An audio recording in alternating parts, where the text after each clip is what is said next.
अस्सलाम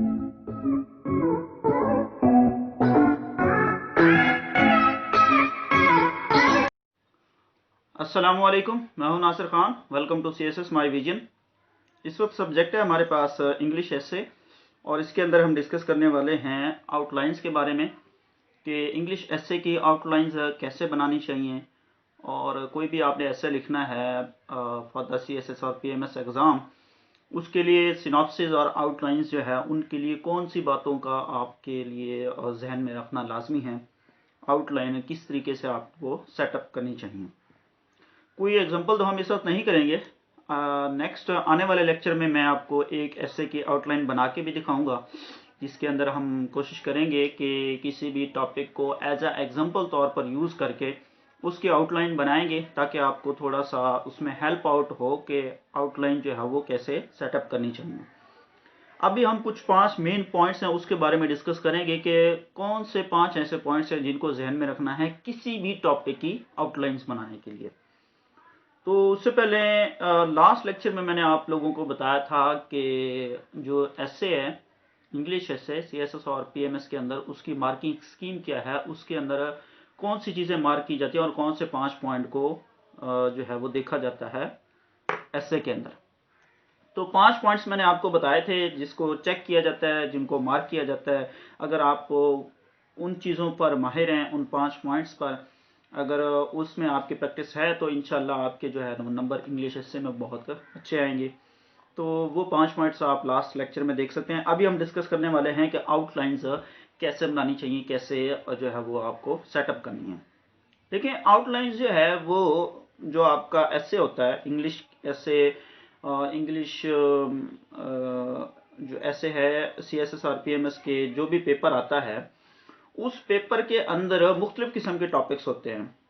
वो national issues भी हो सकते हैं, वो इंटरनेशनल इश्यूज भी हो सकते हैं। वो ऐसे करंट अफेयर्स पे भी टॉपिक हो सकता है जो कि नेशनली तौर पर कोई ऐसा इशू है, और इंटरनेशनली तौर पर भी इशू हो सकता है।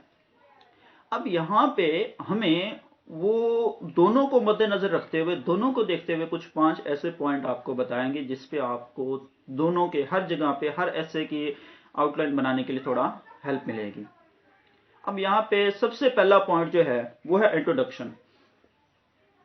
आउटलाइन के अंदर आप किसी भी टॉपिक की आउटलाइन बना रहे हैं, आप किसी भी ऐसे पे आउटलाइन बना रहे हैं, फॉर एग्जांपल वो नेशनल इशू है या इंटरनेशनल इशू है, डोमेस्टिक इशू है, वो पॉलिटिकल इशू है, वो रिलीजियस इशू है, वो किसी किस्म का इशू है, आप उस इशू की जो आउटलाइन बनाएंगे उसमें सबसे पहले आप इंट्रोडक्शन देंगे।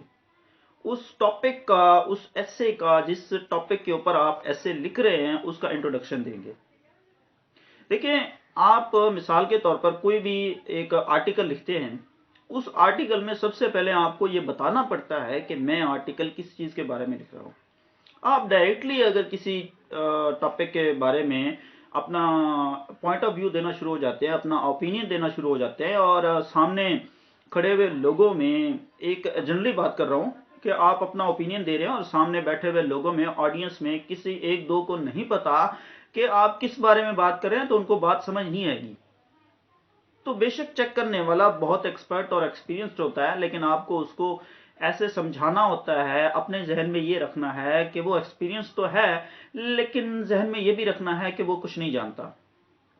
यानी उसको इस तरीके से समझाना है कि वो कुछ भी नहीं जानता, उसको यूं समझने सिरे से बता ही आप रहे हैं सब कुछ।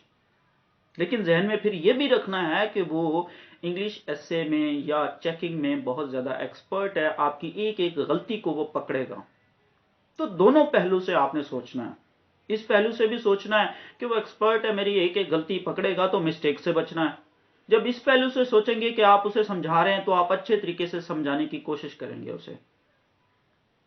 ठीक है, तो सबसे पहले आप इंट्रोडक्शन देंगे। इंट्रोडक्शन देना लाजमी है। जो आपका टाइटल वर्ड है उसका आप डायरेक्ट और एग्जैक्ट वे में जो है वो इंट्रोडक्शन देंगे। कोई इसकी पास्ट हिस्ट्री लिखने की जरूरत नहीं है, कोई इसका वो डिटेल में इंट्रोडक्शन देने की जरूरत नहीं है। जस्ट डायरेक्ट इंट्रोडक्शन देना है और एग्जैक्ट इंट्रोडक्शन देना है। एग्जैक्ट इंट्रोडक्शन का मतलब ये है कि आपने उसके अंदर कोई फालतू बातें नहीं करनी। आपने कोई एक्स्ट्रा उसके अंदर मटेरियल नहीं पुट करना। इंट्रोडक्शन के अंदर जस्ट आप क्या देंगे, इंट्रोडक्शन देंगे। तो पॉइंट नंबर 1 में आप इंट्रोडक्शन देंगे। पॉइंट नंबर 2 की तरफ चलते हैं। पॉइंट नंबर 2 में आप अपना सिनारियो जो है वो प्रेजेंट करेंगे। सिनारियो कैसे प्रेजेंट करेंगे कि सिंपली आप कुछ इवेंट्स लिखेंगे, जो भी इशू के बारे में आप बात कर रहे हैं उस इशू के बारे में कुछ इवेंट्स लिखेंगे। मिसाल के तौर पर आप कश्मीर के ऊपर बात कर रहे हैं, आपका टॉपिक कश्मीर इशू है, जो आपके पास ऐसे आया है, उसके ऊपर कुछ आप सेकंड नंबर पे इंट्रोडक्शन के बाद कुछ इवेंट्स लिख देंगे। उसमें कोई जो है वो टेररिज्म का टॉपिक आ रहा है तो उसके बारे में कुछ इशू लिख देंगे। कोई इवेंट्स लिख देंगे कि वहां पे ऐसा हुआ, फलां वाकया हुआ था, उसके अंदर ऐसा हुआ, और उसमें डायरेक्ट बात करनी है, कोई उसकी डिटेल नहीं देनी। जस्ट एज अ एग्जांपल के तौर पर सेकंड नंबर पे, नंबर 2 पे आप सिनारियो प्रेजेंट करेंगे और उसके अंदर कुछ इवेंट्स को आप एक्सप्लेन करेंगे कि एक इवेंट के आप एग्जांपल दे रहे हैं, उस इवेंट के बारे में थोड़ा सा बता देंगे कि फलां जगह पे ऐसा इवेंट हुआ था, डेट टाइम, ठीक है, और उस इवेंट के अंदर कितना नुकसान हुआ, कितना फायदा हुआ, या इस तरीके से जो है वो आप उस इवेंट को एक्सप्लेन करेंगे। फिर सेकंड पैरे पे आ जाते हैं, या उसी पैरे के अंदर आप 2 इवेंट भी लिख सकते हैं। उसके बाद सेकंड पैरे पे आते हैं, एक और इवेंट की एग्जांपल दें, फिर एक और इवेंट की एग्जांपल दें। 2-3 इवेंट्स की आप उसमें जो है वो एग्जांपल देंगे, फ्यू इवेंट्स जो है उसकी लिखेंगे। नंबर 3 पे आते हैं हम काजेस की तरफ, कि जो इशू आप बयान कर रहे हैं, जिस इशू पे आप ऐसे लिख रहे हैं, आप उसके काजेस लिखेंगे, उसके असबाब लिखेंगे। आया वो इशू क्रिएट कैसे हुआ, आया उस इशू के पीछे कौन सी ऐसी चीजें हैं जो कि जिनकी वजह से वो इशू जो है वो बहुत ज्यादा फैल रहा है। मिसाल के तौर पर वहां पे आप जो है सेक्टेरियनिज्म है, फिरका परस्ती है, वो कैसे फैली है। तो स्टार्ट में आप इंट्रोडक्शन देते हैं, नंबर 2 पे आपने उसके कुछ इवेंट्स प्रेजेंट कर दिए, जिसके अंदर ये मच का वाकया हुआ है, इसको आप उसके अंदर एग्जांपल के तौर पर, इवेंट के तौर पर यूज कर सकते हैं। करंट इवेंट्स आपने उसमें लिखने हैं, कुछ एक आधा दो जो बहुत ज्यादा फेमस और बहुत ज्यादा जिसके अंदर नुकसान हुआ, वो इवेंट भी उसमें डाल सकते हैं। नंबर 3 पे जो आप काजेज लिखेंगे, ये लिखेंगे कि सेक्टेरियनिज्म के काजेज क्या है, वो फैलती कैसे है। इस्लामियात के अंदर, इस्लामिक स्टडीज का जो हमारा सब्जेक्ट है, उसके अंदर भी हमारे जो लेक्चर्स चले हैं, पहला चैप्टर हमने सेक्टेरियनिज्म के बारे में डिस्कस किया है, तो उसके अंदर हमने तरतीब से पहले इंट्रोडक्शन किया है। इंट्रोडक्शन के बाद फिर हमने उसके अंदर इवेंट्स तो नहीं बयान किए, लेकिन इंट्रोडक्शन के बाद फिर हमने काजेज पढ़े हैं, इफेक्ट्स पढ़े हैं, इफेक्ट्स के बाद उसके सजेशंस पढ़े हैं, और लास्ट में हमने उसके प्रमोशन पढ़े हैं। तो उसके अंदर आप इंट्रोडक्शन और सिनारियो प्रेजेंट करने के बाद थर्ड नंबर पे आप जो उसके अंदर लिखेंगे वो काजेज लिखेंगे। अब यहां पे काजेज के लिए एक और बात मैं आपको बता दूं, वो ये कि आप जो आउटलाइन है उसके अंदर डायरेक्टली काजेज का लफ्ज नहीं लिखेंगे। आप उसके अंदर कोई और वर्ड यूज करें, कोशिश करें कि जो लफ्ज, जो वर्ड काजेज है, इससे गुरेज करेंगे। फॉर एग्जाम्पल आप वहां पे ये भी लिख सकते हैं कि जो है काजेज की जगह पे factors contributing to this madness, factor contributing to this issue, to this affair, something else. यानी डायरेक्ट आप काजेज का वर्ड नहीं लिखेंगे। अगर डायरेक्टली वो क्वेश्चन के अंदर ही उसने काजेज का वर्ड यूज किया और उसने पूछा हुआ है, फिर आप काजेज का वर्ड लिख सकते हैं। तो कोशिश करें कि जो आउटलाइन बना रहे हैं उसमें जो तीसरे नंबर पे आप काजेज लिखेंगे आउटलाइंस के अंदर, उन आउटलाइन में काजेज का वर्ड जो है वो यूज नहीं करना, लेकिन काजेज उसमें शामिल करने हैं। नंबर 3 पे जो आप चीज, 4 पे जो आप लिखेंगे वो इफेक्ट्स लिखेंगे उसके। 1 पे इंट्रोडक्शन, 2 पे सिनारियो प्रेजेंट करेंगे, कुछ इवेंट्स, 3 पे आप उसके कुछ काजेज लिखेंगे, काजेज के 2-3-4 पॉइंट, और उसके बाद फिर आप इफेक्ट्स लिखेंगे। उसके इफेक्ट्स की 3-4 हेडिंग देनी है।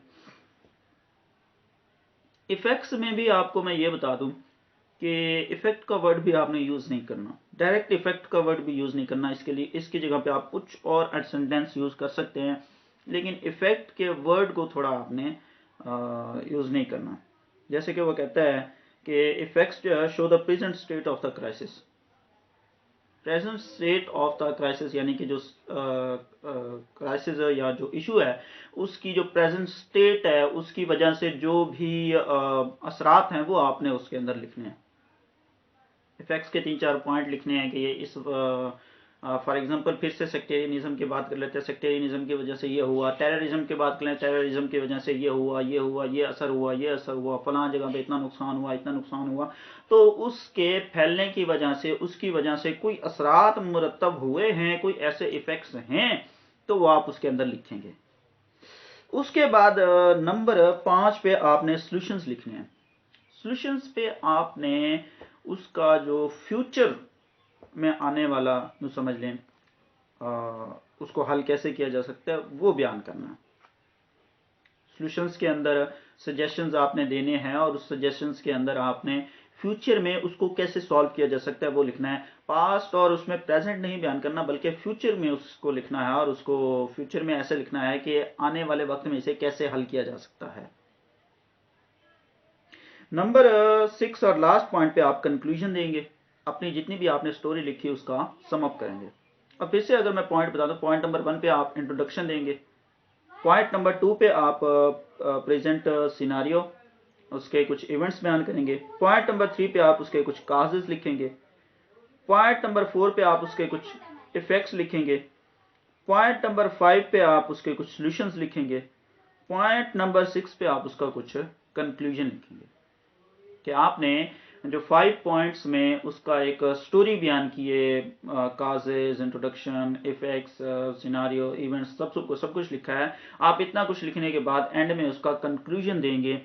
उस कंक्लूजन में आप सम अप करेंगे कि आपकी जो सारी स्टोरी लिखी है इससे अखज़ क्या हुआ, इससे कंक्लूड क्या हुआ, इससे नतीजा क्या निकला। तो ये कुछ 5 पॉइंट्स थे, सॉरी 6 पॉइंट्स थे जो आपको हेल्प आउट कर सकते हैं किसी भी आउटलाइन बनाने के लिए। कि आप आउटलाइन में ये 6 पॉइंट लाजमी शामिल करेंगे अगर आप किसी भी टॉपिक के आउटलाइन बना रहे हैं। आपको नहीं समझ आ रहा कि मैंने आउटलाइन क्या बनानी है और आपको ये भी समझ नहीं आ रहा मिसाल के तौर पर कि आपने ऐसे के अंदर क्या लिखना है, तो आप इस तरीके से ये 6 पॉइंट्स को यूज़ करके उसके आउटलाइन भी बना सकते हैं और इन 6 चीज़ों को यूज़ करके वो आप ऐसे भी लिख सकते हैं। So it was today's lecture. आने वाले लेक्चर में हम तकरीबन 1-2 दिन स्किप करके फिर हम ऐसे को दोबारा स्टार्ट करेंगे और उसके अंदर हम किसी एक ऐसे को स्टार्ट करेंगे और उसकी आउटलाइन बना के आपको दिखाएंगे आउटलाइन उसकी कैसे बनाते हैं। फिर आउटलाइन के बाद उसी ऐसे को फिर हम एक बार रीड भी करेंगे, पढ़ेंगे भी सही, ठीक है। और फिर इस तरीके से हम चंद एक ऐसे करेंगे, ऐसे को जो है वो साथ लेके चलेंगे। जब हमारे पास एक नॉलेज का एक कसीर तादाद, कसीर मवाद जो है वो हमारे पास इकट्ठा हो चुका होगा, फिर उन्हीं टॉपिक्स पे, जिन टॉपिक्स पे हमने ऐसे किए होंगे, जिन टॉपिक्स की हमने नॉलेज इकट्ठा किया हुआ होगा, मवाद इकट्ठा किया हुआ होगा, उन्हीं टॉपिक्स में हम अपनी तरफ से अपने अल्फाज में आर्टिकल्स लिखेंगे, अपने ओपिनियन पेश करेंगे उसके अंदर और उसी पे हम फिर बहस करेंगे। So wish you best of luck. अल्लाह हाफिज़।